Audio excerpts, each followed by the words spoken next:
సంవత్సరాల తరబడి government job కోసం వేచి చూస్తున్నారా? కేవలం 8 నెలల్లో మీ కల నెరవేర్చుకోండి. వెంటనే కింది నంబర్స్‌కి కాల్ చేయండి.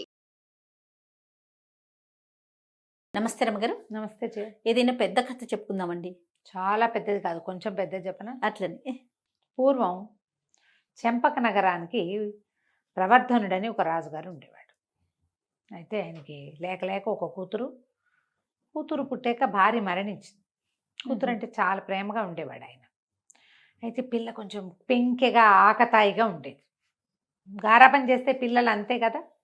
అయితే ఓసారి ఏదో యుద్ధం కారణంగా ఆయన బయటికి వెళ్ళవలసి వచ్చింది. బయటికి వెళ్తే కూతుర్ని జాగ్రత్తగా ఉండు, అల్లరి చేయబోక, అటు ఇటు ఆకతాయి పనులు చేయొద్దు, కేర్ఫుల్గా ఉండాలని చాలా జాగ్రత్తలు చెప్పి నగరాన్ని మంత్రి గారి చేతిలో పెట్టి ఆయన బయటికి వెళ్ళాడు. వెళ్ళేసరికల్లా ఈ పిల్లకి కొంచెం తండ్రి ఉంటే కొంచెం కంట్రోల్ ఉండేది, ఈ పద్మినికి కంట్రోల్ లేదు. విపరీతంగా చెలికత్తెలు వేసుకుని తోటల వెంట దొడ్ల వెంట తిరిగేది. అయితే ఆ ఊళ్ళోనట, ఆ చెంపక నగరంలో చాలా రకాల సరస్సులు ఉండేవి. అందులో గంధర్వ సరస్సు అని ఒక ప్రత్యేకమైన సరస్సు ఉండేదట. అందులో ఎవ్వరు దిగేవాళ్ళు కాదు. దాని నిండా పువ్వులతోటి ఆకర్షణీయంగా ఉండేది, కానీ చుట్టూతో అడ్డుకట్ట కట్టి ఎవరిని వెళ్ళనివ్వకుండా ఉంచేవాళ్ళు. అది ఎందుకో వీళ్ళెవరికీ తెలియదు. ఈ తరం వాళ్ళకి తెలీదు. పాత తరం వాళ్ళంతా అందులోంచి వెళ్తే వేరే లోకంలోకి వెళ్ళిపోతారని చెప్పుకునేవారు, కానీ ఒట్టి కథలుగానే ఉన్నాయి, కానీ ఎవరు వెళ్ళిన దాఖలాలు లేవు, ఎవరు అందులో తిరగలేదు. ఈ అమ్మాయి రోజుకో చెరువులో ఈతలు కొడుతూ, ఒకనాడు ఏమైంది, అది ఈ గంధర్వ సరస్సులో ఈత కొడదామని చెలికత్తెల్ని ప్రేరేపించి చెప్పినా వినలా. ఆ పిల్ల దాదులు వాళ్ళు చిన్నప్పుడు పెంచిన ముసలమ్మలు ఉంటారు కదా, ఏదో కొంప మునిగిపోతుంది వద్దంటే అన్నిట్లలో దూకాం, దేంట్లోనూ ఏమవ్వలేదు, దీంట్లో ఏమవుతుంది, మీరందరూ ఉండండి, మీరున్నారుగా నాకు సహాయం అని చెప్పి చెలికత్తెలతో సహా ఆ గంధర్వ సరస్సులోకి దిగితే కాసేపు ఈత కొట్టినట్టే కొట్టారు. ఉన్నట్టుండి రాకుమార్తె మాయమైపోయింది, నీళ్లలో మునిగిపోయింది. ఎంత వెతికినా దొరకల. పోమన్నారు, ఏడ్చి గందరగోళం చేశారు. సైనికులు వచ్చి చుట్టూతా తిరిగి ఏం చేస్తారు, నీళ్ళలో దిగితే నీళ్ళలో ఏం కనిపించట్లా, ఎలా మాయమైందో అమ్మాయి తెలియదు. నెత్తి మీద చేతులు పెట్టుకుని కూర్చున్నారు. రాజుగారు వస్తే ఏం చెప్పాలి అని. కానీ మర్నాడు ఉదయం ఇవాళ చెరులో పడిన పిల్ల మర్నాడు తనంతట అది చెరులో నుంచి నడిచి బయటకు వచ్చేసింది. ఆ సరస్సులో నుంచి వచ్చేసింది. ఆ బయట అందరూ దుఃఖపడుతూ సైనికులు వాళ్ళు వీళ్ళు ఉన్నారు కదా, వాళ్ళంతా నీళ్ళ నుంచి ఇంకేంది రాకుమార్తె వస్తుంది అన్నారు. తడి బట్టలతో వస్తుందిగా చెలికత్తెలు దాదులు పరిగెత్తుకొచ్చారు. అమ్మాయి చుట్టూతా బట్టలు కప్పి లోపల తీసుకుపోయారు. క్రమంగా వీళ్ళకి తెలిసింది ఆ పిల్ల గర్భవతి అయింది. రాజుగారు తిరిగి వచ్చేసరికల్లా 5 నెలల్లో ఏమో పట్టింది, 4-5 నెలలు పట్టింది. ఆయన వచ్చేసరికి పిల్ల 5 నెలల గర్భవతి. చాలా కోపం వచ్చింది. ఇట్లాంటి పని చేస్తావా, నా పరువు ఇట్లా తీయటానికి ఈ రకంగా ఎందుకు చేసావు నువ్వని కూతుర్ని చాలా నిర్బంధించి కేకలేసి చాలా కఠినంగానే ప్రవర్తించాడు. పాపం తిట్టాడు బాగా. పెళ్ళి ఏం చెప్పిందంటే, నేను ఇక్కడ ఎవరితోటి ఏ రకమైన పని చేయలే, ఈ గంధర్వ సరస్సులోకి దిగితే లోపల ఎవరో నాకు తెలీదు, అతను నాగుడో గంధర్వుడో తెలీదు. నన్ను నీళ్ళలోంచి లోపలికి తీసుకెళ్ళిపోయాడు. అందులో లోపల ఒక పెద్ద భవనాలు, తోటలు, దొడ్లు ఉన్నాయి. ఆ రాత్రి అతనితోటి గడిపాను. మర్నాడు నన్ను చెరువులో వదిలిపెట్టేశాడు. అతని వల్లే నేను గర్భవతిని అయ్యాను అని చెప్పింది. ఊళ్ళో అదే ప్రచారంలోకి వచ్చింది. ఇంకా వేరే ఏం జరగల. పిల్ల ఇక్కడ మాయమైపోయి తిరిగి వచ్చింది. ఇక గంధర్వుడో నాగుడో ఎవరో మనకు తెలియదు. అక్కడి నుంచి కొంతకాలానికి అమ్మాయికి పిల్లవాడిని కన్నది. రాజుగారు ఇక చేయగలిగేది ఏం లేదు కదా, మనుష్య తప్పిదమైతే మనుషుల్ని పట్టుకోగలుగుతాడు. ఈ గంధర్వుల్ని ఎట్ట పట్టుకుంటాం, ముందు అట్టు పెట్టుకున్నాడు కూతుర్ని. మెల్లిగా నెలలు నిండినే ఆ అమ్మాయికి ఒక కొడుకు పుట్టాడు. చక్కగా ఉన్నాడు. వాడికి ప్రగల్భుడు అని పేరు పెట్టారు. ప్రగల్భుడు అని పేరు పెట్టి ఇంట్లో అట్టు పెట్టుకున్నారు. ఈ రాజుగారికి మనవడి మీద ప్రీతి వచ్చింది. చంటిబిడ్డను చూస్తే ఆటోమేటిక్గా వస్తుంది. పైగా మగపిల్లలు కలగలేదు, వీడే ఉత్తరాధికారి. ఇప్పుడు మా తండ్రికి కుమారుడు లేకపోతే కూతురు కొడుకే కదా ఉత్తరాధికారి. అంతేగా. ఆ రకంగా వాడు ఎవరి కొడుకైనా కూతురు కొడుకు, తండ్రి ఎవరైనా సరే. ఆ పిల్లాడితోటి చాలా ఆనందంగా, సంతోషంగా, ఉత్సాహంగా ఉండేవాడు. పిల్లాడు కొంచెం చెరచెరలాడుతూ ఉండేవాడు. వాడు పెద్దగా ఎవరితోటి స్నేహంగాను అదిగాను ఉండేవాడు కాదు. తాత వాడు పర్వాలేదు, బాగానే ఉండేవాళ్ళు. వాడికి ఒక 14-15 సంవత్సరాలు వచ్చాక ఓసారి తాత మనవడు బయటికి ఎక్కడికో అలా వెళ్ళారు, వ్యాహ్యాలకి వెళ్ళారు తిరగడానికి. ఆయన కొంత దూరం నడిచాక తాత మనవడు గట్టు మీద కూర్చున్నారు. తాత, ఇప్పుడు నువ్వు రాజు కదా, నీ తర్వాత రాజెవరు అని అడిగాడు పిల్లాడు ప్రగల్భుడు. అడిగితే నువ్వే రా అన్నాడు ఆయన. అనేసరికి మరి నన్ను రాజుని ఎప్పుడు చేస్తావు అంటే సమయం వచ్చినప్పుడు చేస్తాలేరా అన్నాడు. వాడికేం పెద్ద నచ్చల. కానీ ఈయనకి పిల్ల చేష్టలు, పిల్లలు అట్లాగే కదా అడుగుతారు, తాత నాకు మీసాలు ఎప్పుడు వస్తాయి, నేను ఎప్పుడు కార్ డ్రైవ్ చేస్తాను అలాంటివి అడుగుతాను. అవునవును. అలాంటిదే చిన్నపిల్లలందరూ తమ తాతల్ని అడిగినట్టుగానే వీడు కూడా అడిగాడని ఆయన సర్దుకూరుకున్నాడు. ఇంకొన్ని నెలలు పోయాక మళ్ళీ ఎప్పుడో ఒకరోజు వాళ్ళిద్దరే ఏకాంతంగా ఎక్కడికో తిరుగుతూ మళ్ళీ అడిగాడు, తాత నాకు ఎప్పుడు రాజ్యం ఇస్తావు అని.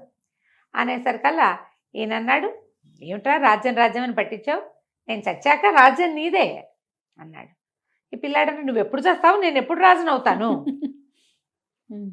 చిచ్చి అన్నాడు. అనేసరికల్లా ఆయన అన్నాడు, ఏమిట్రా వేషాలు ఇస్తున్నావా, ఇట్లా పిచ్చి మాటలు మాట్లాడతారా, 15-16 ఏళ్ళు వచ్చినా నీకు బుద్ధి రాలేదు, పెద్దవాళ్ళతో ఎట్లా మాట్లాడాలో తెలీదు, నేను చచ్చాకే నీకు రాజ్యం వచ్చేది, ఇష్టం లేకపోతే పో అన్నాడు. అంతేగా అని వెళ్ళిపోయాడు కుర్రాడు, బయటికి వెళ్ళిపోయాడు. ఇక రాజ్యంలో ఉండకుండా తల్లికి చెప్పకుండా ఊరని ఈ రాజ్యంలో నుంచి బయటికి వెళ్ళిపోయాడు వాడు. ఓ గుర్రం వేసుకుని ఏదో కొంత ధనం పట్టుకుని కుర్రాడు ఈ రాజ్యంలో నుంచి బయటికి వెళ్ళిపోయాడు. ఈ రాజ్యానికి అవతలగా సువర్ణ రాజ్యం అని ఒక చిన్న రాజ్యం.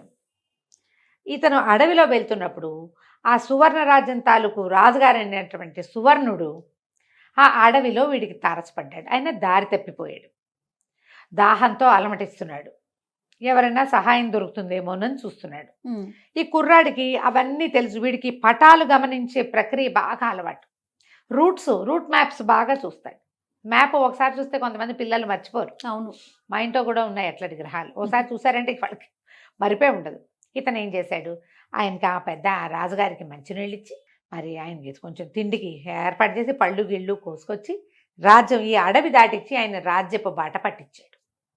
పట్టిస్తే ఆయన ఎవరబ్బాయివి నువ్వు ఏమిటి అంటే నేను ప్రగల్భుడు అని పేరు చెప్పాడు, కానీ ఫలానా రాజుగారి మనవండి అని చెప్పాల. నిజానికి సువర్ణ రాజ్యం వీళ్ళ రాజ్యానికి చెంపక నగరానికి సామంతులు వాళ్ళు.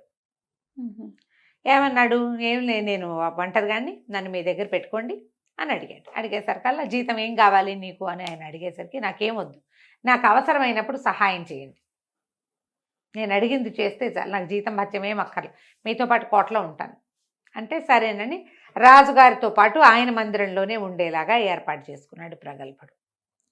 4-5-6 సంవత్సరాల పాటు ఈయనతోటే ఉండిపోయాడు. అప్పటికి కుర్రాడు కదా, 15 ఏళ్ల వాడే కదా, ఆయన యుద్ధ విద్యలు అవి ఇవి నేర్పించుకుని తన దగ్గరే ఉంచుకున్నాడు. ఈ లోపల ఏమైంది, ఈ ప్రగల్భుడు లేచక్కబోయాడు, మొత్తం రాజమందిరం శూన్యమైపోయింది. ఒక 6 నెలలు ఏడాది గడిచేసరికల్లా రాజుగారికి వీడేమో ఎవరికో పుట్టినవాడు, వాడెవడో తండ్రి తెలీదు, వాడు ఎక్కడికి పోయాడో తెలీదు, ఈయనకి తన రాజ్యానికి ఉత్తరాధికారి లేదనిపించింది. బాగా ఆలోచించుకుని ఆయన ఒక కాపుల పిల్ల, ఒక పేద కాపు తాలూకు కూతురైన చెంపకవల్లిని పెళ్లి చేసుకున్నాడు రాజుగారు. మళ్ళీ సంతానం కావాలి ఆయనకి, కూతురుంది, కూతురు ఎవరి వల్ల గర్భవతి అయింది, ఇప్పుడు ఆ అమ్మాయికి పెళ్లి చేయలేడు ఆయన ఇంకా. అదేలే మరి ఏ కాలమైనా అది కష్టమే కదా. ఒక చిన్న సుమారైన వయసు ఉన్న పిల్లని చూసుకుని పెళ్లి చేసుకున్నాడు. కొంతకాలం గడిచింది. కొంతకాలానికి ఆ చెంపకవల్లి గర్భవతి అయింది, ఈయన భార్య, ఈయన రెండో భార్య. ఈ గర్భవతి అయ్యేసరికల్లా అప్పటికి ఎంతకాలం గడిచింది, ఒక 5-6 సంవత్సరాలు గడిచింది. ప్రగల్భుడు పెద్దవాడైపోయాడు. ఆ పెద్దవాడైన ప్రగల్భుడు సువర్ణ నగరపు రాజుగారు ఒకసారి ఏదో చిన్న యుద్ధాల్లో గెలిచినప్పుడు ఆయన అన్నాడు, నువ్వు ఎంతో సహాయం చేసావు, ఇన్నాళ్ళ నుంచి మా దగ్గర ఉన్నావు, నీకేం కావాలో చెప్పు అనేసరికల్లా వీడన్నాడు ప్రగల్భుడు, చెంపక నగరం మీద యుద్ధానికి వెళ్దాం పదండి అన్నాడు. అనేసరికి ఆయన నిర్ఘాంతపోయాడు. ఆ సువర్ణుడు చెంపక నగరం మీదకి వెళ్ళటం ఏమిటి, ఆయన చక్రవర్తి, ఆయన చాలా సార్వభౌముడు, బోల్డని నగరాలు ఆయన అధీనంలో ఉంటాయి, నేను కూడా సామంతుని, నేను ఆయన మీదకి తిరగబడలేనంటే ఎందుకు తిరగబడలేరు, అక్కడ ఏముందో ఏం లేదో నాకు తెలుసు, ఆ రాజ్యపు ఆనుపానంతా నాకు తెలుసు, నాకు బలం రావడం కోసం ఆగాను ఇన్నాళ్ళు, నేను పెద్దవాడిని అవటం కోసం, నా మాట విని దాని మీదకి దండెత్తండి, అది నా రాజ్యం, నేను ఆయన మనవడిని, అది నాకు కావాలి. మరి ఇంత సహాయం చేసి అప్పుడు దాన్ని అడవిని దాటిచ్చిన కుర్రాన్ని కాదని ఎందుకంటాడు. ఆయన అంతా సన్నాహం చేసుకుని చెంపక నగరం మీదకి దండెత్తొచ్చారు. దండెత్తొచ్చేసరికి ఈ అమ్మాయికి చెంపకవల్లికి 5-6 నెలలు వచ్చినాయి. ఈ ప్రవర్ధన మహారాజు అన్నాడు, భార్యకి చెప్పాడు, అమ్మాయి ఈ యుద్ధంలో నేను గెలుస్తానో గెలవనో తెలియదు, ఎటు పోయి ఎటు వస్తుందో, మగపిల్లవాడే పుడతాడని మనకి జ్యోతిష్యులు చెప్పారు. వాడు పుడితే ఇదిగో నా గొలుసుని రాజుగారు తన మెడలో ఉండేటువంటి రాజముద్ర ఉన్న గొలుసుని భార్య చేతిలో పెట్టాడు. ఇక్కడ ఎక్కడా ఉండద్దు, ముందు మీ నాన్న ఇంటికి వెళ్ళిపో, తండ్రింటికి వెళ్ళిపోమని అంతఃపురంలో నుంచి భార్యని ఆ మెడలో గొలుసుతో పంపించేశాడు. మరి చెంపక కూతురు? కూతురు ఇక్కడే ఉంది, ఆ, కూతురు ఇక్కడే ఉంది, జరుగుతోంది కదా. అక్కడి నుంచి ఏమైంది, యుద్ధానికి వచ్చింది ఎవరు, మనవడని తెలియదు తెలియదు వీళ్ళకి, కదా. సువర్ణుడు అని తెలుసు. ఉహు. వీళ్ళకి తెలిసింది సువర్ణుడు. ఏదైనా ఇబ్బంది అవుతే, ఒకవేళ నేను ఓడిపోతే పిల్లాన్ని రాజుగా పెంచాలి, ఇదిగో వీడే ఈ నగరానికి రాజని చెప్పాలి అని చెప్పి భార్యని రాజముద్ర. పంపించేశాడు. రాజముద్ర అని అమ్మాయి చేతిలో పెట్టి పంపేశాడు. యుద్ధానికి వెళ్ళారు. వెళ్ళేసరికల్లా కుర్రాడు మనవడు యుద్ధంలో తాతగారిని సంహరించాడు. ఓరిని. ప్రవర్ధన మహారాజు మరణించాడు. ఉమ్. మహారాజు మరణించేసరికల్లా ఇంకేముంది, ఇప్పుడు రాజు అయిన వాడెవడు, ఆయన స్వయాన మనవడే. ఆ. తాతగారికి బోళ్ళంతమంది విధేయులుగా ఉన్న వాళ్ళందరినీ తీసి అవతల పారేసి సువర్ణ నగరంలో తనతో పాటు ఉన్న వాళ్ళని తెచ్చుకొని ఇక్కడ పెట్టుకున్నాడు. రాజు అయిపోయాడు. తల్లికి ఏం అభ్యంతరం, తన కొడుకేగా రాజు అయ్యాడు, తండ్రిని అంతేగా. చంపేశాడని కాస్త దిగులు పుట్టినా తన కొడుకు తిరిగి వచ్చాడని సంతోషించింది. ఉమ్. తండ్రి ఎటాకు పెద్దవాడు, కానీ ఆయన పెళ్లి చేసుకున్నాడు, ఆవిడ కడుపుతో ఉంది, ఇలాంటి వార్తలేవి ఆవిడ కొడుక్కి చెప్పల. ఉమ్. తన తాత వివాహం చేసుకున్నాడని, ఆయనకు ఒక కుమారుడు కలిగేందుకు సన్నద్ధంగా ఉందని అతనికి తెలియదు. హాయిగా రాజు అయ్యాడు, శుభ్రంగా ఉన్నాడు. తీరా ఆవిడ కనే నాటికి వాళ్ళకి స్పష్టంగా తెలిసింది ప్రగల్భుడే రాజు అయ్యాడు. ఇప్పుడు ప్రగల్భుడు రాజు అయితే తనకి వారసుడిగా పోటీ ఉన్నవాడిని మేనమామ, ఉమ్. చంటి పిల్లాడైనా వాడే కదా ఉత్తరాధికారి. ఇప్పుడు ఆయనకి అంతే. కొడుకులు లేకపోతే దౌహిత్రుడు, కొడుకుంటే దౌహిత్రుడేటా అవుతాడు, ఆ, కాదుగా. కాడు. కానీ పేద కాపుకి భయం వేసింది, ఇక్కడే ఉంటే ఈ పిల్లాడిని బతకనివ్వడేమోనని పిల్లవాడిని దూరంగా వాళ్ళ చుట్టాలు ఎవరో ఉంటే వాళ్ళ ఇంటికి పంపించేసారు. వీళ్ళే వెళ్ళి చూసొస్తూ ఉండేవాళ్ళు. ఈమెకి పిల్లాడు పుట్టాడన్న సంగతి కూడా చుట్టుపక్కల ఎవరికీ తెలియనివ్వాల. వేరే వాళ్ళ ఇంట్లో వేరే ఊళ్ళలో పిల్లవాడిని పెంచుకున్నారు. రోజులు గడుస్తున్నాయి. ఈ ప్రగల్భుడు ఒక విచిత్రమైన ప్రవృత్తి ఉన్నవాడు, ప్రజాకంటకుడుగా మారిపోయాడు వాడు. ఎందుకంటే ముందు నుంచి చిరచిరే 15 ఏళ్ల పిల్లాడు తాత నువ్వు ఎప్పుడు చస్తావని అడిగాడంటే వాడు ఏం గుండం వాడు, అదే కదా. రొసరొసలాడుతూ చిరచిరలాడుతూ ఉండేవాడు. సరే రోజులు గడుస్తున్నాయి. గడుస్తుంటే ఏమైంది, 15 ఏళ్ళు గడిచినాయి. ఇట్లా 15 ఏళ్ళకి రాజుగారి అబ్బాయి కొంచెం పెద్దవాడు అయ్యాడు. రాజుగారి పేరు ప్రవర్ధనుడు కదా, ఈ పిల్లాడి పేరు ప్రద్యోతుడు అని పెట్టుకున్నారు. ఆ ప్రద్యోతుడికి ఒక 15 ఏళ్ళు వచ్చినాయి. వాడికి మంచి లక్షణాలు ఉన్నాయి. రాజుగారి అబ్బాయికి సహజంగా కొన్ని ఉంటాయి కదా, చుట్టుపక్కల వాళ్ళంతా వాడిని యువరాజుని గౌరవించినట్టు గౌరవించేవాళ్ళు. 15 ఏళ్ళు వచ్చాక నేను ఇక్కడ ఎందుకు ఉండాలి, మా అమ్మని తాతతో పాటే ఉంటాను, నా తండ్రి ఎవరో తెలుసుకుంటానని వాడు వెనక్కి వచ్చేసాడు. ఈ నగరానికి వచ్చాడు, చెంపక నగరానికి. వస్తే చెంపక నగరంలోకి ప్రవేశించగానే తల్లి చెప్పింది, నాయన నువ్వు రాజకుమారుడివి, ఇదిగో ఇది మన పరిస్థితి, ఇట్లా జరిగింది. ఇలా జరిగింది, ఇదిగో నీ తండ్రి రాజముద్ర అని అది మెళ్ళ వేసి. సరే నేను అదేమిటో చూడాలి, అతను ఎవరో చూడాలి అని వీడికి వచ్చిందనమాట. ఉమ్. మేనమామని చూద్దామా, మేనల్లుండి చూడాలి. మేనమామ చూడు, మేనమామేమో చంటి పిల్లాడు, ఆ, చిన్నపిల్ల, మేనల్లుడేమో రాజు. ఆ. సరే అక్కడి నుంచి తీరా ఊళ్ళోకి నగరంలోకి వెళ్తే, వీళ్ళు నగరం చుట్టుపక్కల ఉన్న చిన్న చిన్న ప్రాంతాల్లో ఉంటున్నారు. మెయిన్ నగరంలోకి వెళ్ళేసరికి రాజుగారి గురించి అనేక గాలి వార్తలు ఉన్నాయి. ఏమిటి, రాజుగారు రోజుకు ఒకరిని పిలుస్తాడు, ఆయనకి తెల్లవార్లు కథలు చెప్పాలి, కథలు వింటూ ఉంటాడు, ఆయన నిద్ర పట్టదు. కథలు నచ్చితే సరే, ఆ కథ నచ్చకపోతే కథ చెప్పిన వాడి మెడ ఉత్తరిస్తాడు. ఎంతమంది చచ్చిపోయారో ఇప్పటికి. ఉమ్. ఇది అన్ని చోట్ల విన్నాడు. మరి దుర్మార్గుడు రాత్రంతా కథ చెప్పించుకున్నావు, నచ్చిందో నచ్చలేదో చంపేయటమే. ఎవరికి నచ్చుతుంది అది?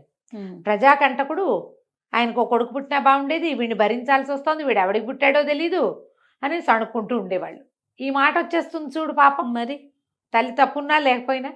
అక్కడి నుంచి రోజులు గడిచిన ఈ పిల్లాడు బాగా ఆనుపాను తెలుసుకున్నాడు. తెలుసుకుని సరే ఒకరోజు రాజభవనంలోకి వెళ్ళాడు, కథ చెప్పడానికి. రాజభవనంలోకి వెళ్ళాడు. అప్పుడే వంటశాల వైపు వెళ్తే వడ్డనలు చేస్తున్నారు. ఈ అబ్బాయి కూడా చకచకా వెళ్ళి అక్కడ కూర్చున్నాడు. కూర్చుంటే ఎవరేంటి రాజుగారికి కథ చెప్పడానికి వచ్చాను, వడ్డించన్నాడు. తెల్లబోయారు వాళ్ళు. రాజుగారికి కథ చెప్పేవాడు చస్తునో దేవుడు అన్నట్టు వస్తాడు. అవి ఎట్లా వెళ్తాయి, రోజుకొక ఇంట్లో నుంచి సెలెక్ట్ చేస్తారు. అదే ఈ పేద కాపు గారింటికి కూడా వచ్చింది కబురు. ఆయన ఏమన్నాడు, ఈ కబుర్లు చెప్పడానికి, కథ చెప్పడానికి వెళ్ళి చచ్చిపోతా ఎట్లాగూ పెద్దవాడిని కదా అంటే, రాకుమారుడి మనవాడు ఏమన్నాడు, ప్రద్యోతుడు నువ్వు వెళ్ళొద్దు, నాకు ఎట్లాగూ వెళ్ళాలనే ఉంది, నేనే వెళ్తానని వచ్చాడు. ఆ ఇంటి నుంచి మనుషులు రావటం, వాళ్ళు ఏడుస్తూ వస్తారు. ఎందుకంటే కథ నచ్చుతుందో నచ్చదో తెలియదు. ఉమ్. రాజుగారి నచ్చలేదనుకో గోవిందా, నచ్చితే వదిలిపెడతాడు. వాలంటరీగా మనుషులు రావట్లేదని ప్రతి ఇంట్లో నుంచి పిక్ చేస్తున్నారు మనుషులు. ఆయనకు అదే కావాలి. తెల్లవారులో ఆయన నిద్రపోడు, కథ వినాలి. అక్కడి నుంచి అన్నం తింటానికి కూర్చునేసరికి వాళ్ళంతా ఆశ్చర్యపోయారు.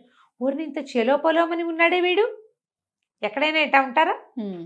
ఆశ్చర్యపోయారు. వాడు చకచక అన్నం తినేసాడు. కడుపు నిండి అది బాగుంది ఇది బాగుంది అన్నాడు. ఇంకోసారి పెట్టండి అన్నాడు. శుభ్రంగా తిన్నాడు. ఆ పదండి నన్ను రాజుగారి గదిలో ప్రవేశపెట్టండి అన్నాడు. అనగానే రాజుగారి గదిలోకి ప్రవేశపెట్టారు. చూస్తే కాస్తా కూస్తా తన పోలికలను వీడింత పొడుగ్గా పెద్ద ఆజానుబాహుగా ఉన్నాడు రాజు. మంచం మీద పడుకుని ఉన్నాడు. ఈ ప్రద్యోతుడిని ఇక్కడ నిలబడి కథ చెప్పమన్నారు. ఓ చోట నుంచున్నాడు. కథలు చెప్పడం మొదలుపెట్టేసరికల్లా ఈ కుర్రాడేంది, ఈ రాజుగారు ఇటు పడుకుని చూస్తున్నవాడు కాస్త అటు తిరిగి పడుకున్నాడు. తెల్లవారేసరికల్లా ఏం కథలు చెప్పావు నువ్వు, వాళ్ళే చెప్పావు కథలు అన్నాడు. నువ్వెక్కడ విన్నావు, శుభ్రంగా నిద్రపోయావు కదా అన్నాడు ప్రద్యోతుడు. రాజు ఏమన్నాడు, భలే బాగా చెప్పావు కథలు అన్నాడు. నువ్వు విన్నది ఎక్కడ, నేను చెప్తూనే ఉన్నా తెల్లవారు నాకు వచ్చిన కథలన్నీ రామాయణం మహాభారతం భాగవతమును, నువ్వు వినలేదు కదా, నువ్వు నిద్రపోతువి శుభ్రంగా అనేసరికల్లా సర్రమని లేచాడు. నేను నిద్రపోవటం ఏంటి, నేను అసలు కన్నే ముయ్యను, అటు తిరిగి పడుకున్నాడు అంతే అనేసరికల్లా వీడన్నాడు, కన్నే ముయ్యవా, ఏ పాముకు పుట్టావు నువ్వు అని అడిగాడు. ఏ పాముకు పుట్టావు నువ్వు, అందుకే నువ్వు కన్ను ముయ్యవు. పాములు కళ్ళు మూసుకోవు, నిద్రపోవు కదా, చుట్టుకుని ఉంటాయి. మెలకుగానే ఏదైనా శబ్దం అవగానే బుస్సుమంటాయి, అటుకి నిద్ర ఉండదు, రెప్పపాటు ఉండక పాములు కళ్ళు మూతలు పడవంటారు కదా. అవును, నువ్వు ఏ పాముకో పుట్టుంటావు, అందుకే నువ్వు కన్ను ముయ్యమన్నాడు. అనేసరికల్లా సర్రమని లేచాడు. అనేసరికల్లా లేచేసరికి కుర్రాడు అన్నాడు, నువ్వు నా మీద పడతావేంటి, మీ అమ్మని అడిగిరా, నువ్వెవరికి పుట్టావో తెలుసుకో ముందు, అప్పుడు నా మీద కొద్దు కానీ. అనగానే వీడికి అవమానం వేసేసింది రాజుకి. మరి ఎంత అవమానం, ప్రగల్భుడు అవతల వాడు చూస్తే వాడు ఒక 15-16 ఏళ్ళు ఉంటాయి, చిన్న కుర్రాడు, వాడు అంతా నిలదీస్తున్నాడంటే వాడికి ఏదో తెలుసు అనమాట. అక్కడి నుంచి ఇతను పరిగెత్తుకుంటూ పద్మిని దేవి ఉన్న మందిరానికి పరిగెత్తాడు. తల్లికి వాళ్ళ అమ్మని అడిగాడు, మా తండ్రి ఎవరు అంటే నాకు తెలియదు అని చెప్పింది. నాకు తెలీదు, ఆ గంధర్వ సరస్సులోకి దిగాను నేను, ఆ కింద ఏదో నగరం ఉంది, నీ తండ్రి ఎవరో నాకు తెలియదు అనగానే ఈ రాజు ఏం చేశాడు, ఆ తండ్రి ఎవరో తెలుసుకోవాలి, ఉద్రేకి వాడు పరిగెత్తుకుంటూ దూకేశాడు దాంట్లోకి, ఆ ఉద్యానవనంలోకి పరిగెత్తాడు.